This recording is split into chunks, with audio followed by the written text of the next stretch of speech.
또 사순절 기도회 또 수요 예배는 큐티 본문과 동일합니다. 마가복음 14장 53절로 72절의 말씀입니다. 마가복음 14장 53절로 72절의 말씀입니다. 성경책 보시면서 화면 보시면서 한 목소리로 말씀을 받도록 하겠습니다. 53절부터 같이 받습니다. 그들이 예수를 끌고 대제사장에게로 가니 대제사장들과 장로들과 서기관들이 다 모이더라. 베드로가 예수를 멀찍이 따라 대제사장의 집들 안까지 들어가서 아랫 사람들과 함께 앉아 불을 쬐더라. 대제사장들과 온 공회가 예수를 죽이려고 그를 칠 증거를 찾되 얻지 못하니 이는 예수를 쳐서 거짓 증언하는 자가 많으나 그 증언이 서로 일치하지 못함이라. 어떤 사람들이 일어나 예수를 쳐서 거짓 증언하여 이르되 우리가 그의 말을 들으니 손으로 지은 이 성전을 내가 헐고 손으로 짓지 아니한 다른 성전을 사흘 동안에 지으리라 하더라 하되 그 증언도 서로 일치하지 않더라. 대제사장이 가운데 일어서서 예수에게 물어 이르되 너는 아무 대답도 없느냐? 이 사람들이 너를 치는 증거가 어떠하냐 하되 침묵하고 아무 대답도 아니하시거늘 대제사장이 다시 물어 이르되 내가 찬송받을 이의 아들 그리스도냐? 예수께서 이르시되 내가 그 나라 인자가 권능자와 우편에 앉은 것과 하늘 구름을 타고 오는 것을 너희가 보리라 하시니 대제사장이 자기 옷을 찢으며 이르되 우리가 어찌 더 증인을 요구하리요? 신성모독하는 말을 너희가 들었도다. 너희는 어떻게 생각하느냐 하니 그들이 다 예수를 사형에 해당한 자로 정죄하고 어떤 사람은 그에게 침을 뱉으며 그의 얼굴을 가리고 주먹으로 치며 이르되 선지자 노릇을 하라 하고 하인들은 손바닥으로 치더라. 베드로는 아랫뜰에 있더니 대제사장의 여종 하나가 와서 베드로가 불 쬐고 있는 것을 보고 주목하여 이르되 너도 나사렛 예수와 함께 있었도다 하거늘 베드로가 부인하여 이르되 나는 내가 말하는 것이 무엇인지 알지도 못하고 깨닫지도 못하겠노라 하며 앞뜰로 나갈새 여종이 그를 보고 곁에 서 있는 자들에게 다시 이르되 이 사람은 그 도당이라 하되 또 부인하더라. 조금 후에 곁에 서 있는 사람들이 다시 베드로에게 말하되 너도 갈릴리 사람이니 참으로 그 도당이니라. 그러나 베드로가 저주하며 맹세하되 나는 너희가 말하는 이 사람을 알지 못하노라 하니 닭이 곧 두 번째 울더라. 이에 베드로가 예수께서 자기에게 하신 말씀 곧 닭이 두 번 울기 전에 내가 세 번 나를 부인하리라 하심이 기억되어 그 일을 생각하고 울었더라. 아멘. 옆에 분들 같이 인사하시죠. 예수 따라갑시다. 이렇게 인사하며 불러 예수 따라갑시다. 네. 그다음 이렇게 두 번째 얘기하죠. 멀찍이 말고 이렇게. 다시 한번 인사죠. 시작. 멀찍이 말고. 네.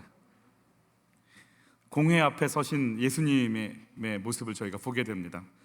예수님을 멀찍이 따라가는 사람들이 있습니다. 우리 잘 알고 계시는 우리 베드로죠. 53절과 54절 같이 봤죠. 그들이 예수를 끌고 대제사장에게로 가니 대제사장들과 장로들과 서기관들이 다 모이더라. 베드로가 예수를 멀찍이 따라 대제사장의 집들 안까지 들어가서 아랫사람들과 함께 앉아 불을 쬐더라. 멀찍이 따라가고 있습니다. 바짝 따라가면은 걸릴 것 같고 그렇지만 안 따라갈 수는 없고 누가 뭐라고 하면 이게 즉시 발을 뺄 수 있고 자리를 이동시킬 수 있는 거리를 확보하고 가는 거죠.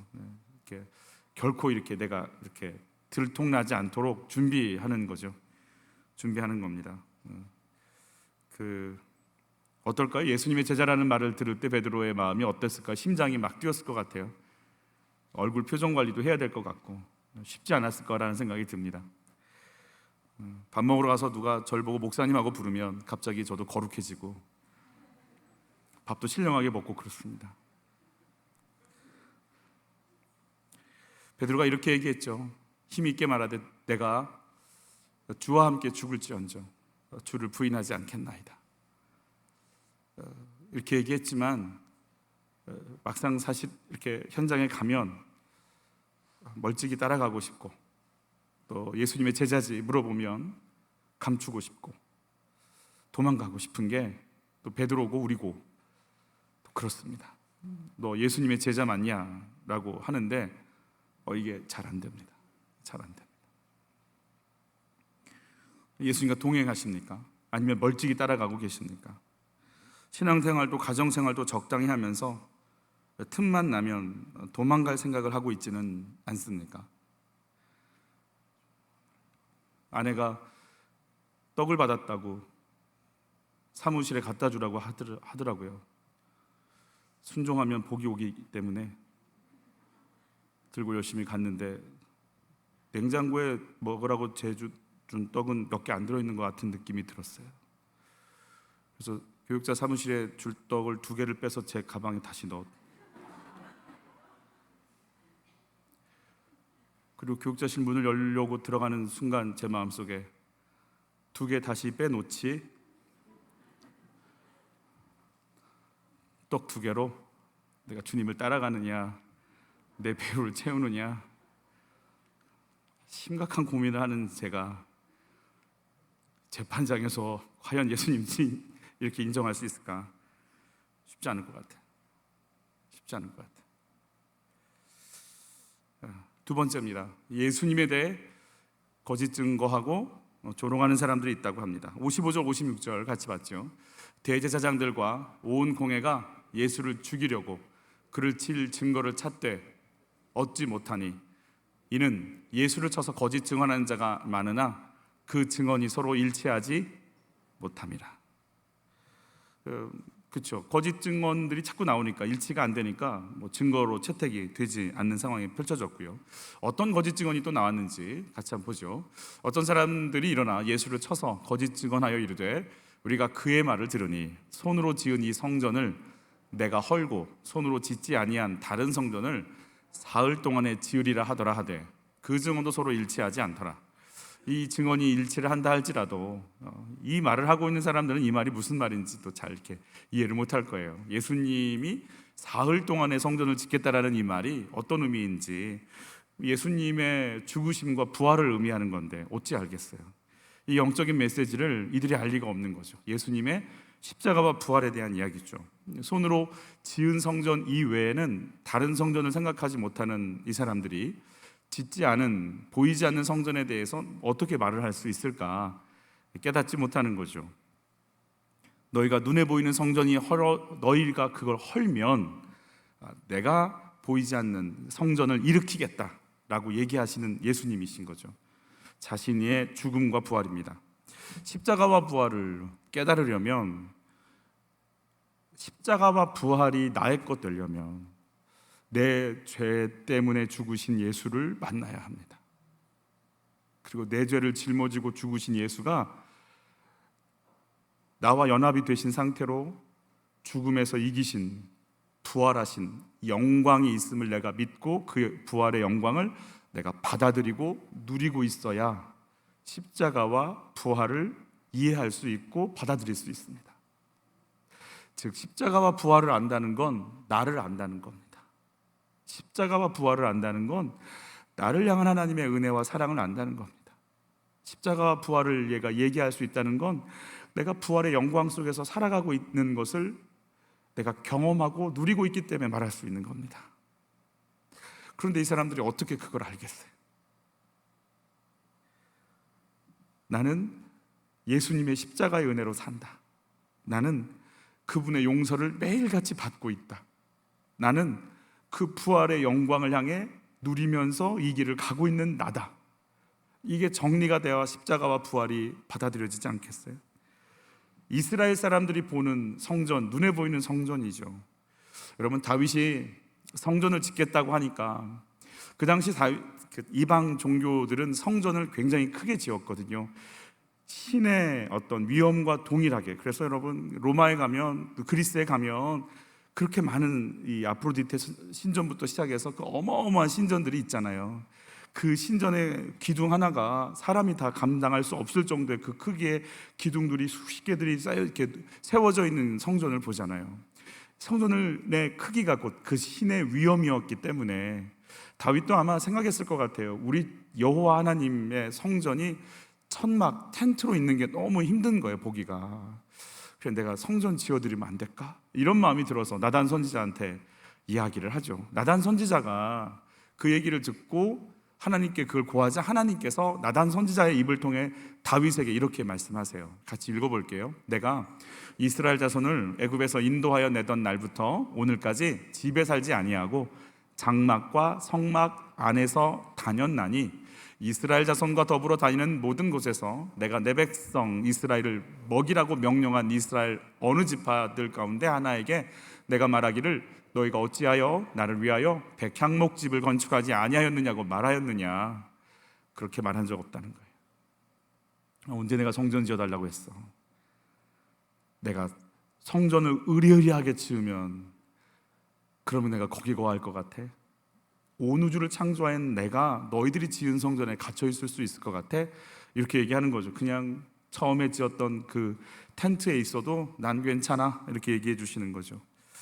그러면서 성전이 있다라는 것을 기뻐하신다기보다 성전을 지으려고 하는 다윗의 마음을 받으세요. 하나님을 생각하는 다윗의 마음을 받으세요. 뭐라고 또 계속하는지 읽어볼게요. 전에 내가 사사에게 명령하여 내 백성 이스라엘을 다스리던 때와 같지 아니하게 하고 너를 모든 원수에게서 벗어나 편히 쉬게 하리라. 여호와가 또 내게 이르노니 여호와가 너를 위하여 집을 짓고. 다윗은 내가 주님 집 지어드릴게요 라고 얘기했거든요. 주님이 하시는 말씀이 네가 내 집을 짓겠다고? 내가 네 맘 받았다. 내가 이제부터 네 집 짓겠다. 계속 있죠. 내 수완이 차서 내 조상들과 함께 누울 때 내가 내 몸에서 날 내 씨를 내 뒤에 세워 그의 나라를 견고하게 하리라. 그는 내 이름을 위하여 집을 건축할 것이요 나는 그의 나라 왕위를 영원히 견고하게 하리라. 네가 날 위해서 나의 이름을 위해서 이렇게 하겠다고? 내 이름을 네가 지은 집에 두겠다. 그리고 네 몸에서 날 자들이 너의 왕위를 견고하게 세울 건데 영원히 세울 거다. 네가 날 위해 집을 지어? 내가 네 집 지어줄 거야. 네가 날 위해 뭔가를 해? 내가 네 집을 향해서 영원히 행하는 걸 한번 봐봐. 그 보이지 않는 하나님이 다윗의 마음을 받고 다윗을 향해서 영원한 것을 주시겠다고 하시는 그 하나님의 역사를 보는 것이 보이지 않는 성전을 보는 비결인 거죠. 영원한 왕위, 유다라는 나라는 망하죠. 여호와김 이렇게 들어서서 다 흩어지고 포로로 잡혀가지 않습니까? 시드기야 때 두 눈이 뽑혀서 끌려가지 않습니까? 그런데 영원한 나라가 어떤 나라일까요? 하나님은 다윗의 족보를 통해서 오시는 누구? 영원한 통치자이신 예수님이 오실 걸 말씀하고 계신 거죠. 유다라는 작은 나라의 왕일 정도가 아니라 전 세계, 아니 전 역사, 아니 영원까지 가실 그 만왕의 왕 예수 그리스도의 탄생을 다윗을 통해 이 땅 가운데 내서 그 통치권 안에 모든 인류가 들어가게 할 것이다라는 걸, 그리고 그것은 영원한 통치, 이 땅이 없어져도 하늘나라에서의 그 영원한 통치가 이어질 것을 말씀하고 계신 정말 측량할 수 없는 하나님의 선포인 거죠. 아들 솔로몬이 결국 성전을 짓죠. 솔로몬이 성전 짓고 결국 했던 고백이 뭔지 같이 읽어봐요. 누가 능히 하나님을 위하여 성전을 건축하리요? 하늘과 하늘들의 하늘이라도 주를 용납하지 못하겠거든. 내가 누구에게 어찌 능히 그를 위하여 성전을 건축하리요? 그 앞에 분향하려 할 따름이니이다. 내가 성전 지었다고 주님 계실 수 있습니까? 천지를 창조한 당신이 하늘과 하늘들의 하늘도 감당하지 못하는 당신이 인간이 지은 몇 평 안 되는 이곳에 오실 수 있겠습니까? 그저 여기서 분향할 따름이겠죠. 하나님을 위해서 어마어마한 대공사를 했고, 이 성전 건축, 궁궐 건축 때문에 온 나라가 쑥대밭이 되고 데모까지 일어나고 반역이 결국 일어나게 될 정도의 국력을 다 쏟아넣은 건축이지만, 결국 그 한마디는 뭐예요? 어찌 주님을 위해 성전 건축할 수 있겠어요? 가당키나 하겠어요? 그냥 분향할 따름이죠. 눈에 보이는 그 화려하고 웅장한 솔로몬의 성전을 보고도 솔로몬이 했던 말은 뭘 할 수 있겠어요? 라는 말밖에 안 되는 거예요. 여러분, 다윗이 성전 지을 재료를 자기 생에 준비해 놓습니다. 성전 못 지어라는 말을 듣고요, 성전은 짓지 않아요. 그러나 성전 지을 재료를 다 준비해 놓거든요, 다윗이. 솔로몬은 그것 가지고 성전 건축하는데도 이렇게 힘든데 하여튼 그걸 다 지어놨어요. 그러면서 그 장면이에요. 다윗의 마지막 고백들인데 같이 읽어볼게요. 성전을 위하여 준비한 이 모든 것 외에도 내 마음이 내 하나님의 성전을 사모함으로 내가 사유한 금은으로 내 하나님의 성전을 위하여 드렸노니 그랬어요. 다윗에게 있어서 하나님의 성전, 내 마음을 두고 싶은 거예요. 내 사랑하는 주, 내 사랑하는 주님 향해 내 마음을 두고 싶은 그 마음을 다윗이 이야기하고 있는 거죠. 그러면서 그가 어떤 신앙 고백을 하는지 한번 같이 읽어볼게요. 여호와여, 위대하심과 권능과 영광과 승리와 위엄이 다 주께 속하였사오니 천지에 있는 것이 다 주의 것이로소이다. 여호와여, 주권도 주께 속하였사오니 주는 높으사 만물의 머리이심이니이다. 지금 이 고백을 하는 다윗의 위치는 뭐예요? 왕이잖아요. 주권이잖아요. 이 나라에 왕권이잖아요. 그런데 그가 뭐라고 하는 거예요? 주권 내 거 아니고 주님 겁니다. 나한테 능력 있는 거 아닙니다. 당신께 있습니다. 계속 읽죠. 부와 귀가 주께로 말미암고 또 주는 만물의 주제가 되사 손에 권세와 능력이 있사오니 모든 사람을 크게 하심과 강하게 하심이 주의 손에 있나이다. 내가 이 나라에서 가장 큰 사람이에요. 왕이니까. 그런데 나를 크게 하실 수 있는 건 주님 손에 있었기 때문이라고 얘기하는 거죠. 목동이었던 자기, 아버지도 형들도 인정하지 않았던 자기, 아내도 비웃었던 나, 사울 장인 사울이 죽이려고 쫓아다녔던 나, 어떠한 발판도 없었던 나, 그런 나를 지금 이 나라의 왕으로 세우신 건 주님이십니다. 부와 귀는 주님께로 말미암습니다. 내가 아니고 주님 손에 내가 있을 뿐입니다 하고 내 존재 전부, 내가 있는 이 위치가 누구의 것이라는 거예요? 주님 거라고 얘기해 주시는 거예요. 고백하고 있는 거죠. 이게 성전을 지은, 성전을 바라보는 다윗과 솔로몬의 마음인 거예요. 하나님이 하셨어요. 그걸 표현하고 싶어서 눈에 보이는 성전으로 하나님께 드린 거거든요. 근데 눈에 보이는 성전 하나만 보면서 이렇게 갈 수 없어요. 그러니까 성전을 보면서 우리 마음에 어떤 마음이 드러나야 되냐면, 난 누구길래 우리를 이렇게 사랑하시는 겁니까? 내가 무엇이길래 내게 이런 은혜를 베푸시는 겁니까? 내가 어떤 존재이길래 나를 지금 이 자리에 있게 하시는 겁니까? 당신 손에 내가 있나이다. 내가 사는 것, 내가 누리는 것, 내가 존재하는 모든 게 주의 은혜입니다 라고 하는 그 하나님, 성전보다 크신, 내가 어찌 감히 하나님을 이 성전에 둘 수 있겠나이까? 라고 하는 이 고백, 그 성전과 비교할 수 없이 크신 하나님을 인정하는 이 고백이 성전을 바라보면서 우리 가슴 속에 있어야 되는 거라는 거죠. 이스라엘이라는 나라 자체가 어떤 나라예요? 이스라엘의 존재 근거가 뭐예요? 같이 읽죠.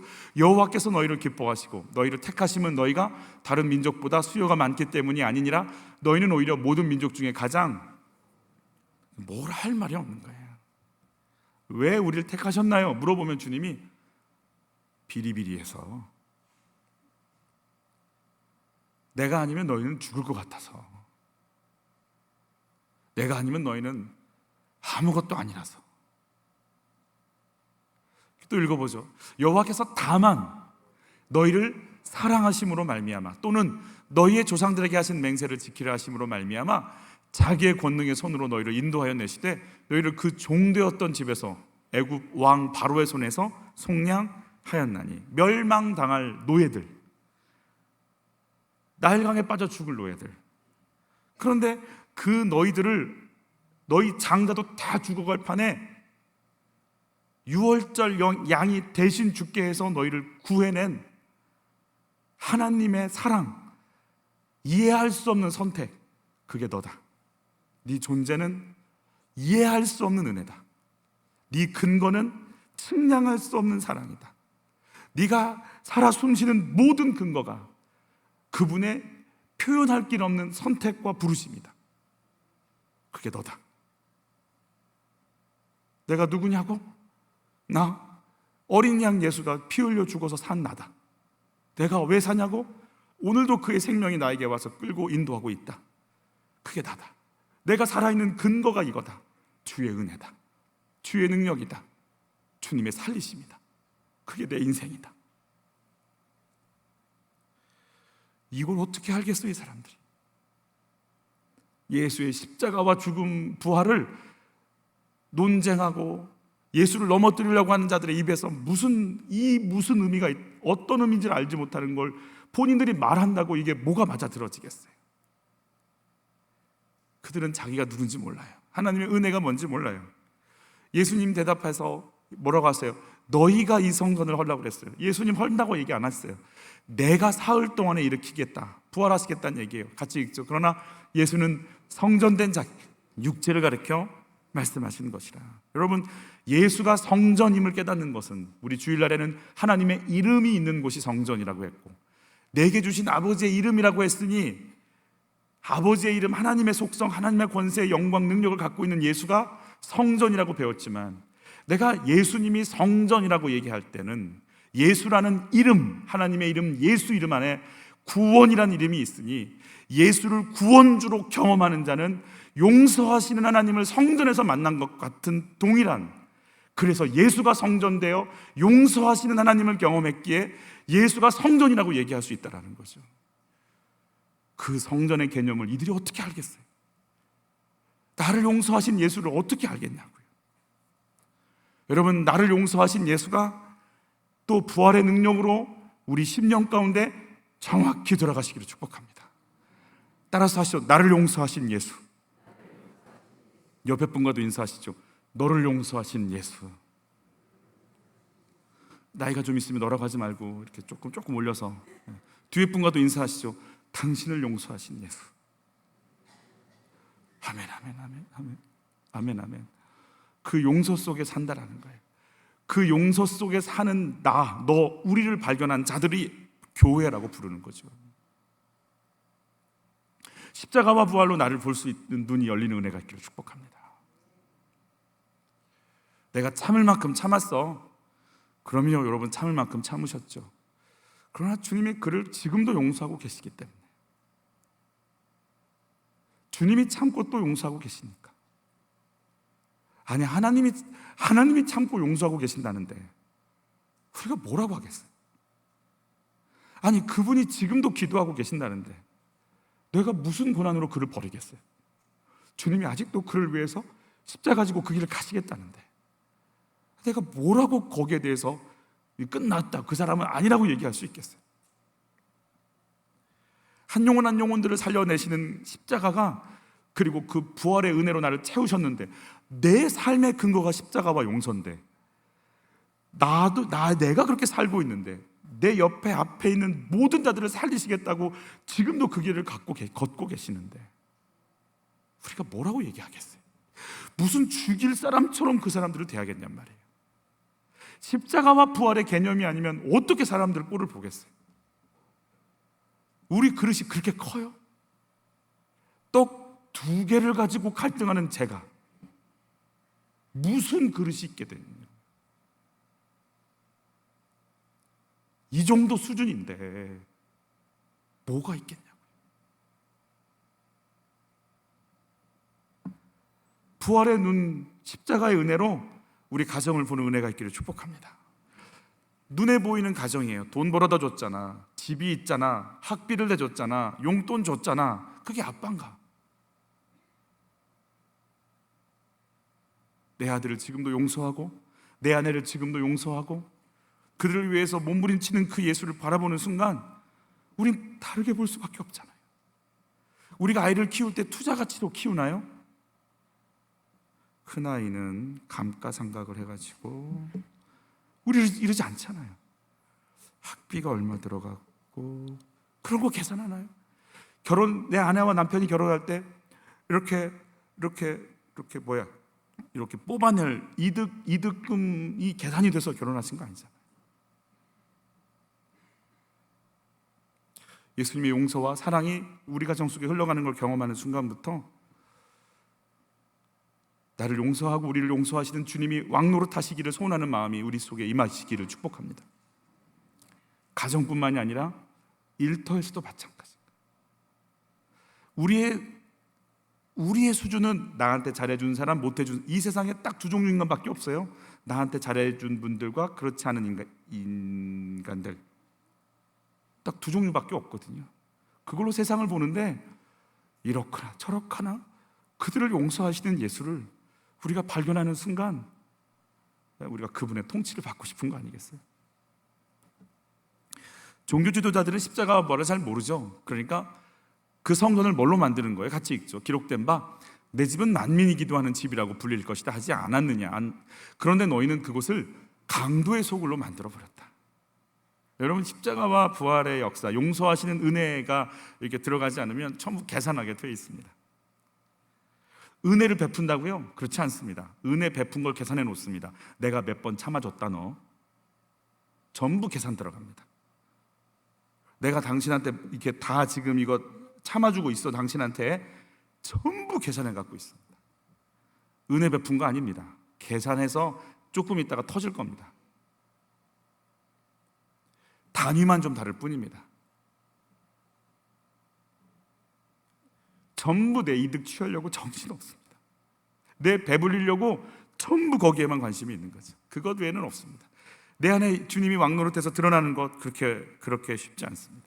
여러분, 십자가와 부활이 우리 교회 사역 가운데 중심을 이루기를 축복합니다. 눈에 보이는 교회 역사를 얘기합니다. 우리 교회는 역사가 짧으니까 이런 얘기 해도 되나? 어차피 말할 것도 없었어.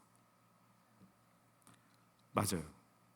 우리 말할 것 없는 교회 되기를 축복해요. 교회 역사 얘기해서 뭐하게? 주님 교회 역사 얘기하고 교회 건물 얘기하고 나의 사역 얘기하고 강도의 소굴이 되어가는 거예요.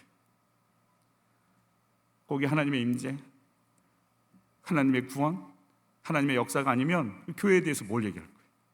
그거 하나님 빼고 무슨 얘기를 할 거예요, 교회에서? 우리 같이 한번 읽어보도록 하죠. 같이 읽습니다. 대제사장이 가운데 일어서서 예수에게 물어 이르되 너는 아무 대답도 없느냐? 이 사람들이 너를 치는 증거가 어떠하냐 하되 침묵하고 아무 대답도 아니하시거늘 대제사장이 다시 물어 이르되 내가 찬송받을 이의 아들 그리스도냐? 예수님이 어떨 때는 침묵하시고 어떨 때는 말하세요. 그 기준이 뭘까요? 글쎄요, 때마다 상황마다 다 다를 것 같아요. 어떨 때 침묵해야 되는지 어떨 때 말해야 되는지. 예수님이 일단 논쟁이 될 것에는 침묵해 버리시고 예수님께서 자기의 정체, 자기의 삶, 자기를 드러내서 구원을 이루어야 되는 그 핵심의 말씀에 있어서는 입을 열어서 말씀하세요. 근데 이거 이야기하는 순간 어떤 일들이 일어나는지 한번 그가 뭐라고 얘기했는지 받아요. 예수께서 이르시되 내가 그니라 인자가 권능자의 우편에 앉은 것과 하늘 구름을 타고 오는 것을 너희가 보리라 하시니, 그리스도라고 자신을 드러내시고 나서 죽으신 다음에도 권능자의 우편에 앉아서 심판주로 내려오실 것을 얘기해 주십니다. 실제로 심판을 받죠. 주 70년이 되면 돌 위에 돌 하나도 남지 않고 예루살렘 성전을 다 무너지게 됩니다. 자, 그러자 예수님의 그 자신의 이 모습이 빛이 딱 드러나는 순간에 어떻게 반응하는지, 예수님이 심판주라고 하는 것이 드러나자 이들이 뭐라고 반응을 하는지 같이 읽죠. 대제사장이 자기 옷을 찢으며 이르되 우리가 어찌 더 증인을 요구하리요? 그 신성 모독하는 말을 너희가 들었도다. 너희는 어떻게 생각하느냐 하니 그들이 다 예수를 사형에 해당한 자로 정죄하고 어떤 사람은 그에게 침을 뱉으며 그의 얼굴을 가리고 주먹으로 치며 이르되 선지자 노릇을 하라 하고 하인들은 손바닥으로 치더라. 대제사장이 막 군중 심리를 이용해서 무슨 더 증거를 요구하겠느냐 이러면서 옷을 찢기, 대제사장이 옷을 찢는 건 굉장히 큰 분노가 있을 때만 그렇다고 하는데, 며칠 전에는 호산나라고 우리를 구해달라고 외쳤던 사람들이요, 군중 심리가 딱 돌아서는 순간부터 예수를 사형에 해당하는 자로 생각을 하게 된다는 거죠. 여러분, 그래서 군중 심리 속에 이거 넘어가시면 안 됩니다. 이 흥분하는 것 속에 넘어가지 않기를 축복합니다. 뜨겁게 찬양하는 거 할렐루야입니다. 그러나 뜨겁게 찬양할 때도 나는 주님을 향한 나만의 노래를 부르고 계셔야 됩니다. 다 식어서 아니라고 할 때도 주님 앞에 서서 나의 신앙 고백을 정확하게 하실 수 있는 은혜가 있기를 축복합니다. 남들이 이렇게 가고 저렇게 가는 거 중요한 상태입니다. 그러나 내 영혼이 주님을 향해 바로 서 있어야 됩니다. 위에서 영향력 있는 사람이 한마디 했다고 다 같이 가는 거 아니에요. 내 신앙 고백이 지금 어떤 상태인지를 봐야 되는데, 흥분해서 호산나 부르짖다가 흥분해서 예수를 사형에 처하라고 했다가 이 사람들은 뭔 거예요? 여러분, 침을 뱉고 얼굴을 가리고 주먹으로 때리며 칩니다. 예수님 이렇게 당하셨습니다. 침 뱉고 뺨을 맞고 이렇게 그런 모욕을 당하셨죠. 여러분, 조롱당하는 거 쉽지 않죠. 근데 예수님이 그런 조롱을 당하셨어요. 우리 같이 고백해 보시죠. 예수님 조롱당하셨습니다. 그래서 할 말이 없습니다. 예수님이 조롱당하시면서 십자가를 지셨기에 우리가 살면서 조롱당하는 일이 있을까요? 있을까요? 우리는 예수 믿으면 이런 일이 없어지는 줄 아는데 이런 일이 있답니다. 여러분, 지금 일어나지 않아도 잘 가슴에 품고 가시기를 축복합니다. 어떤 조롱이 올지 모릅니다. 그때 그래, 예수님도 조롱당하셨다면 나 여기서 참아야 돼. 예수님이 그 고난 당하셨으면 나 지금 견뎌야 돼. 예수님이 이런 손가락질 받으셨으면 그럼 나 여기서 침묵해야 돼 라고 하는 것이 우리 속에 들어오기를 바라는 거예요. 지금 당장 어떤 일이 일어나건 일어나지 않건 상관없어요. 이걸 가슴에 품고 있잖아요. 그러면 내 분노가 어제 말씀처럼 베드로가 칼을 뽑아서 휘두르고 싶을 때 내 속에서 칼 집어넣어. 지금은 네가 남편한테 조롱당할 때야. 칼 집어넣어. 지금은 네가 키운 아들한테 조롱당할 때야. 가만히 있어. 그리고 당하는 거예요. 복음의 길을 가는데 당하기 싫어서 기도하는 게 아니고 잘 감당하게 해달라고 기도해야 돼. 이런 일들이 있을 수 있다고 분명히 말씀하세요.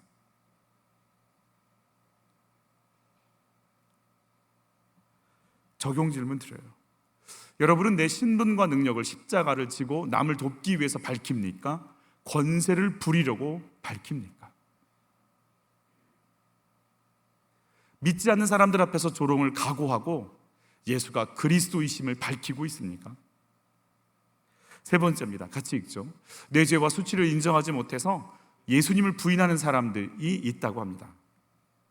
우리 66절로 70절 같이 읽죠. 베드로는 아랫뜰에 있더니 대제사장의 요종 하나가 와서 베드로가 불 쬐고 있는 것을 보고 주목하여 이르되 너도 나사렛 예수와 함께 있었도다 하거늘 베드로가 부인하여 이르되 나는 내가 말하는 것이 무엇인지 알지도 못하고 깨닫지도 못하겠노라 하며 앞들로 나갈새 요종이 그를 보고 곁에 서 있는 자들에게 다시 이르되 이 사람은 그 도당이라 하되 또 부인하더라.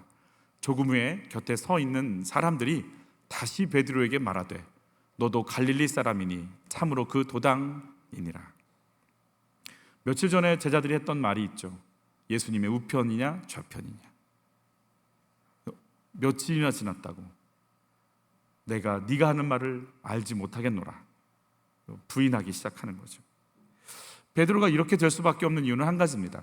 베드로가 갖고 있는 복음이 십자가의 복음이 아니라 성공 복음이기 때문에 그렇습니다. 내가 예수님을 따라가면 성공할 줄 알았는데 예수님을 따라가는데 이런 모욕이 있고 위험이 있으면 따라갈 수 없다라는 거죠. 이건 묻습니다. 나는 예수님을 따라갈 때 성공하기 위해서 따라갑니까? 아니면 내 십자가 짓기 위해서 따라갑니까?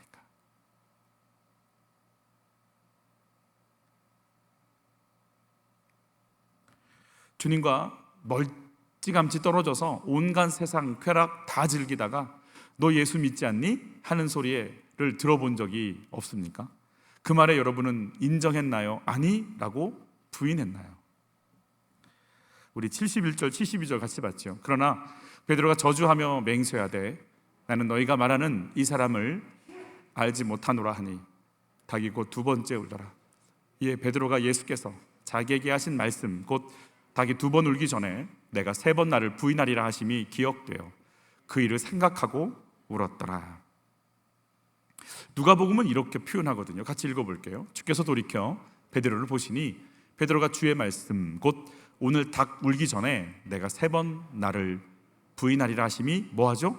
생각이 났다고 그랬어요. 예수님께서 베드로를 돌이켜 보시니 제가 세 번역이나 어떤 쉬운 성경을 보니까요 번역을 어떻게 해놨냐면 예수님께서 똑바로 베드로를 쳐다보시니 이렇게 되어 있더라고요. 그러니까 예수님께서 신문을 당해서 뺨 맞고 침뱉음 당하고 조롱당하고 추위에 떨면서, 추웠어요. 베드로가 불 쬐잖아요. 추위에 떨면서 이러고 있다가 베드로가 부인하려고 할 때 예수님 갑자기 이렇게 막 그렇게 막 모욕당하시다가 갑자기 예수님이 막 눈 이렇게 뜨고 막 이렇게 쳐다보시는 거죠. 누구에게 이거 하는 거예요? 베드로한테. 그래 베드로가 뭐 생각나라고? 너 부인한다고 했던 그 말 기억나지? 이렇게 얘기하는 거죠. 속을 뒤집으려고 이렇게 쳐다보셨을까요? 여러분, 우리 예수님께서 하셨던 말씀 같이 읽어볼게요.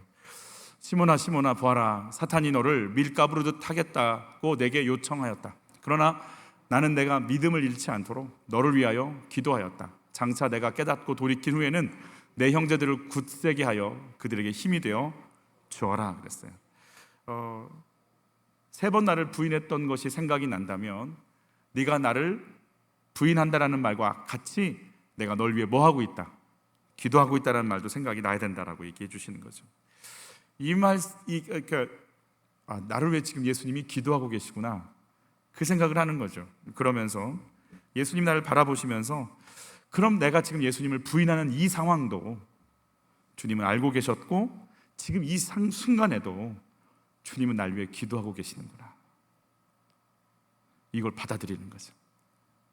지금 이 순간도 기도하고 계십니다. 지금 이 순간도 나를 바라보고 계십니다. 그래서 뭐가 생각나는 거예요? 말씀이 생각나는 거죠. 여러분, 이 음성을 듣는 은혜가 있기를 축복합니다. 그리고 지금 네 마음속에 사단이 공격이 시작될 거다 이렇게 얘기하세요. 절대로 사단에게 네만 뺏기지 마라. 예수님의 눈빛, 힘을 내. 기도하고 있어. 사단이 지금 공격하고 있어. 거기 네만 빼앗기지 마.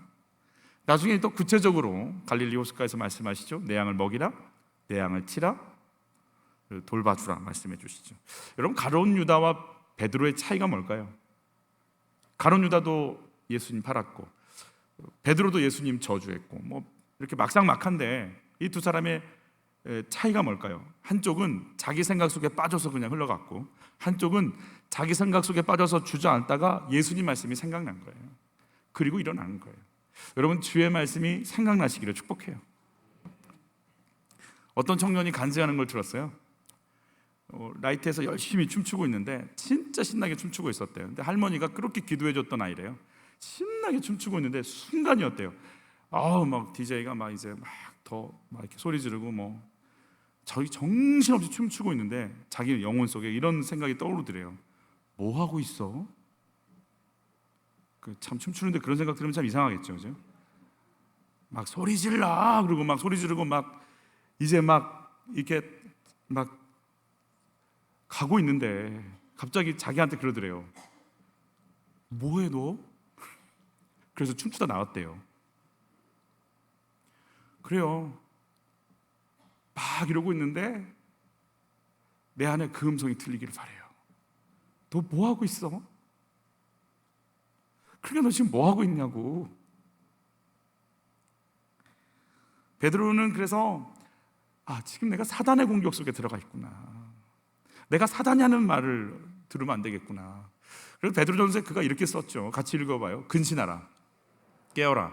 너희 대적 마귀가 우는 사자같이 두루다니며 삼킬 자를 찾나니 너희는 믿음을 굳건하게 하여 그를 대적하라. 이는 세상에 있는 너희 형제들도 동일한 고난을 당하는 줄을 알미라. 여러분, 사단의 공격이 있습니다. 우리를 끊임없이 우는 사자처럼 삼키려고 찾아드는 자들이 있습니다. 믿음을 굳건하게 해서 대적하라고 얘기하죠. 여러분, 사단에게 생각을 빼앗기지 않는 은혜가 있기를 축복합니다. 마귀가 베드로가 그랬잖아요. 주여 그리 마옵소서. 그래서 예수님께서 사단아 물러가라. 네가 사람의 일을, 하나님의 일을 생각지 않고 사람의 일을 생각하는구나. 생각을 타고 들어오거든요. 우리 어제도 배웠죠. 가룟 유다에게 뭘 집어넣었어요? 예수팔 생각을 집어넣는 거죠. 여러분, 우리 생각에서 내 생각을 빼내고 주님의 말씀이 들어오는 것이 생명의 역사임을 기억하시기 바랍니다. 내 생각 지키는 거죠. 그래서 베드로가 또 뭐라고 하는지 같이 읽어볼게요. 모든 은혜의 하나님 곧 그리스도 안에서 너희를 부르사 자기의 영원한 영광에 들어가게 하신 이가 잠깐 고난을 당한 너희를 친히 온전하게 하시며 굳건하게 하시며 강하게 하시며 터를 견고하게 하시리라. 모든 은혜의 하나님 예수님 안에서 너희를 부르신 그분이 잠깐 고난당하고 있는 너희를 견고하고 굳건하고 강하고 견고하게 하실 거라고 하십니다. 그러니까 여러분 그거 붙잡고 견디셔야 됩니다.